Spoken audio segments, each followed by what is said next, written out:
imagine só você colocando, só você colocando, só você colocando, só você colocando. Vai chegar uma hora que você não vai ter nada para dar. Isso vai ficar desequilibrado.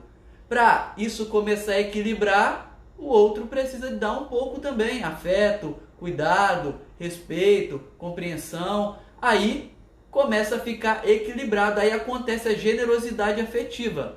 E não o egoísmo afetivo, porque é exatamente o oposto. Mas o ponto aqui não é nem egoísmo, ou seja, não dar nada, só querer receber, e também nem ser só generoso que só dá, porque das duas formas vai dar ruim, como disse, porque vai haver um desequilíbrio. Precisa haver o que? Justiça, que é exatamente o equilíbrio. Em alguns momentos eu vou ter que receber um pouco mais e o outro vai ter que dar um pouco mais. Porque às vezes eu estou mal no sentido emocional, ou está passando por uma dificuldade, o outro precisa entender que nesse momento eu não tenho tanto para dar. Nesse momento eu tenho que receber. Mas isso é de maneira o quê? Momentânea. Isso não é algo permanente. É preciso o quê? Equilibrar isso. Não é dar sempre e nem receber sempre. Mas há momentos que um vai dar um pouco mais e o outro vai precisar de receber um pouco mais por causa de uma condição física ou emocional, ou seja, qual for a situação. Mas para isso precisa o quê? De conexão. O casal precisa de ter um feeling. Ele precisa entender nesse momento, se não está havendo esse desequilíbrio. Quer falar, amor, alguma coisa? Ah, quero sim. Coloca aí pra gente.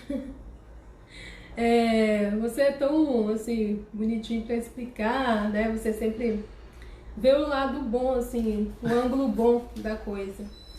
E eu já digo o seguinte, né? Se você tem uma pessoa e você é apaixonada por ela e ela não por você, você deve saber muito bem disso, quem vai ter que dar, quem vai ter que investir, fazer tudo é você, entendeu? Só que chega uma hora que cansa, né? Cansa, e cansa muito. Quando existe amor, né? Quando os dois se gostam, é um querendo, assim, ajudar o outro, né? É uma parceria mesmo. Aqui em casa, o John, ele me ajuda em muito. Eu acho que ele faz muito mais do que eu, mas eu recompenso de uma outra forma a ele. Então, assim, existe esse equilíbrio. Eu ajudo ele nisso e ele me ajuda muito naquilo, entendeu? Então, existe esse equilíbrio, entendeu? Então, um reconhece o trabalho do outro. Mas, assim, quando não existe amor, sabe? Sempre, ou a mulher ou o homem, vai se cansar de fazer tudo. Chega uma hora que cansa, né? De só você fazer, só você investir, só você lutar, só você querer que dê certo. Então você tem que analisar isso, se tá bom pra você ou não. E cansou, toma uma decisão logo, sabe? Não fica sofrendo não, porque quem vai ser mais prejudicado vai ser você mesmo. Exato. É preciso haver o quê? Reciprocidade. Porque se não houver essa reciprocidade, a energia para de circular. Se não houver um dar e receber no relacionamento, para de circular. A energia que eu falo, a energia do afeto, a energia do cuidado, a energia do respeito. Eu falo energia no sentido de ação, de força. Para isso se manter circulando, é preciso dessa troca. Olha para o universo. Olha para a vida como um todo. É abundante, é um ciclo. Você entende? Olha, eu planto a semente da terra, aí há a relação entre a terra e a semente ali, tem micro-organismo, acontece uma relação, depois de um certo tempo, o que começa a crescer, sai um pedacinho de folha, um pedacinho brotando da terra, aí eu vou lá, jogo um pouco de água. Você percebe que tem uma troca constante aí entre a natureza? Nada é uma coisa, nada é um circuito fechado, na verdade é um circuito aberto, que há uma inter-relação. Da mesma forma acontece no relacionamento humano. Se não há essa inter-relação e essa inter-relação de maneira justa, vai chegar uma hora que isso vai acabar. E se não acabar, vai ficar nada saudável. Vai ficar algo muito pesado, vai ficar algo muito danoso, vai ficar algo muito difícil de manter. Se não houver o equilíbrio, não há saúde. Não há saúde. Na saúde está o equilíbrio, está a homeostase, que é, nesse caso, o equilíbrio. Qual é o ponto de equilíbrio no seu relacionamento? quando começa o caos, onde que vocês encontram um ponto de equilíbrio?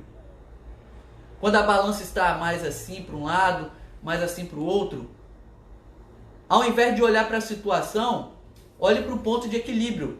Porque aí, no ponto de equilíbrio, encontra a lucidez para poder solucionar isso que está gerando esse desequilíbrio. Para alguns casais, o ponto de equilíbrio é a espiritualidade. Para uns casais, o ponto de equilíbrio é conversar com um amigo tipo um amigo guru, entre aspas. Para alguns casais, o ponto de equilíbrio vai ser precisa buscar um profissional, um terapeuta de casal. Porque para alguns casais, o equilíbrio é a meditação. O ponto aqui, independente do ponto de equilíbrio, entenda, o ponto de equilíbrio traz esclarecimento. Com esclarecimento, eu tenho mais competência e tenho mais lucidez para poder fazer escolhas que vão ajudar a solucionar aquilo e não jogar mais conflito e mais dificuldade. Só para deixar claro mesmo, né, que é esse ponto de equilíbrio, né? Porque às vezes a pessoa não sabe, né, não consegue interpretar que ponto é esse, onde que está isso. Então, quando as coisas estão difíceis aqui, você recorre. A gente recorre a Deus e ao nosso conhecimento, né, amor? A gente recorre a Deus e ao nosso conhecimento. Então a gente é do casal que a gente busca espiritualidade, né? Exatamente. E você busca quem? Você busca uma amiga para desabafar? Você busca seus pais? Você busca um terapeuta, um psicólogo? Quem você busca? Isso. É quem você busca. Então, assim, não é porque a gente... ele é psicólogo, eu sou terapeuta, que a gente não vai buscar esse conhecimento. A gente investe até hoje, né, amor? A gente tem coach. E pro resto né? da vida. E pro resto da vida. Tem que ser assim. Porque o relacionamento, gente, é dinâmico. Por mais que a gente saiba, vai ter coisas que a gente não vai saber. Aí a gente vai entender que é um outro segredo, né, dos casais próximos, dos casais saudáveis, que a gente vai falar daqui a pouco. Mas para fechar esse primeiro segredo, que agora não é mais segredo, né, da generosidade afetiva, eu preciso ter esse ponto de equilíbrio. O ponto de equilíbrio é como se fosse, imagine, você está cansado, não vê mais saída para nada, tá com sede, tá com fome, aí você vê lá na sua frente uma árvore frutífera, com aquele verde lindo, com uma sombra maravilhosa, e tem um sol escaldante. Aí você vai caminhando, aí você chega lá, aí você faz... Aí tem uma fruta do lado ainda, você pega aquela fruta, com aquela sombra batendo na sua cabeça, você relaxa, come. Aí isso vai te dar o quê? Energia, isso vai te dar clareza, isso vai te dar condições de caminhar mais um pouco. Mas o que acontece na maioria das vezes quando o casal está com um problema, alguma situação complicada? Eles não têm essa árvore, eles não têm esse ponto de equilíbrio, eles não têm esse lugar de refrigério, eles não têm esse ponto ao qual eles vão ter esclarecimento e tranquilidade para poder solucionar aquilo que precisa ser solucionado. Ao invés de fazer isso, eles vão buscar uma coisa que às vezes vai piorar. E quando a gente diz encontrar um ponto de equilíbrio, busque também um ponto de equilíbrio que possa te ajudar.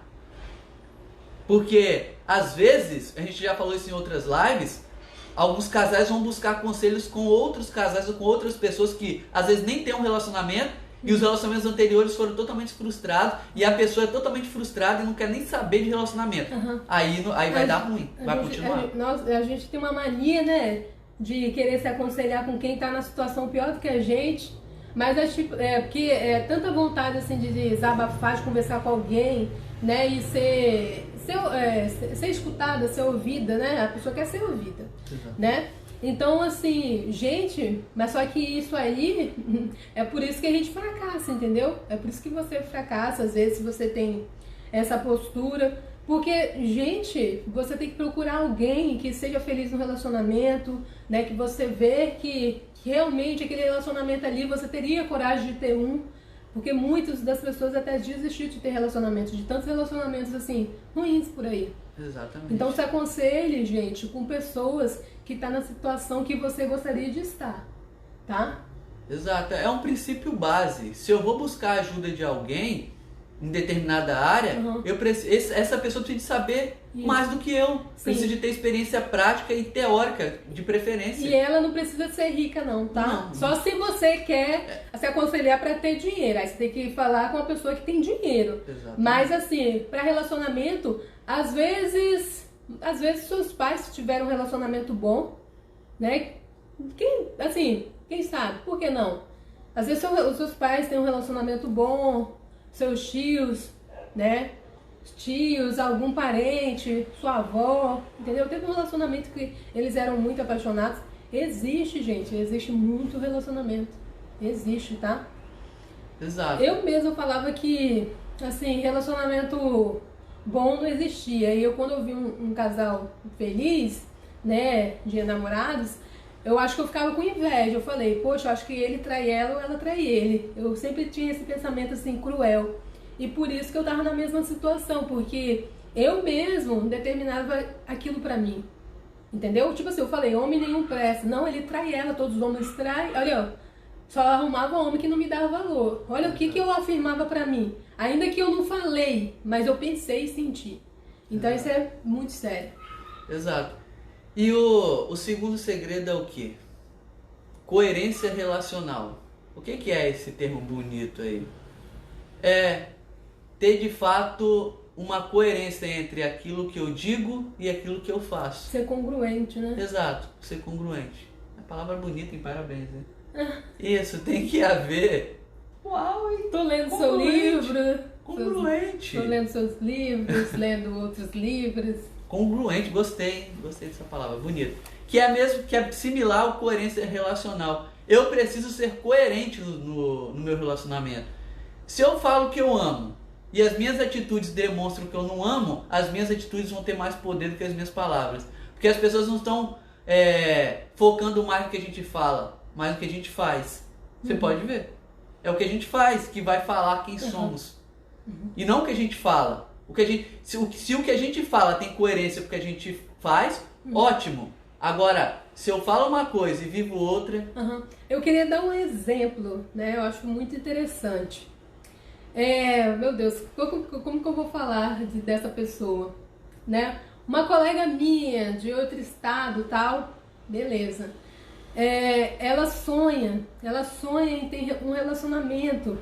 Só que, tipo assim, toda vez que a gente se fala, ou a gente tenta se ver, ela já tá num outro relacionamento.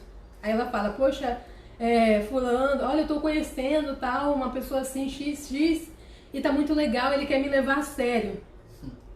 E, tipo assim, de repente ela já tá com outro. Ah, ele quer me levar, tô com outro. Tipo assim, não para. Acho que não fica nenhuma semana com a pessoa, entendeu? Só, o que acontece? Ela quer alguém pra dar valor a ela, entendeu? Pra se relacionar. Ela tem um desejo ardente, mas as atitudes dela não diz isso, entendeu? Diz outra coisa.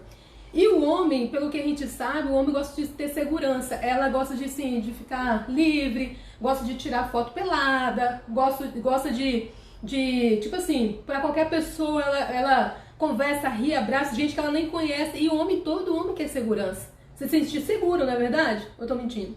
Então, assim, suas atitudes falam mais do que as suas palavras.